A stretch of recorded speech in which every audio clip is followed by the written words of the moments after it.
लहंगा उठा के बैठ नहीं तो लफुआ छौरा जोहत तहुगे असा तेज पे तोरा पटक तहुगे लटक तहुगे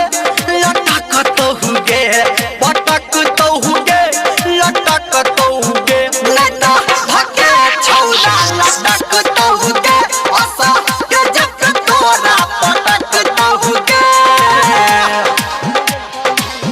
हाँ तो आप हैं शहर लाल गुरु जी, आपके तरफ से हमारे छपने का नाच देखकर 101 रुपया आया है।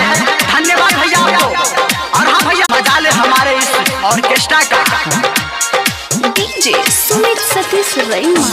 करे ने लट लट छौरा में छौरी सट करे ने लट लट छौरा में कने सट नहीं तो फूला लगा लू के कट तहुगे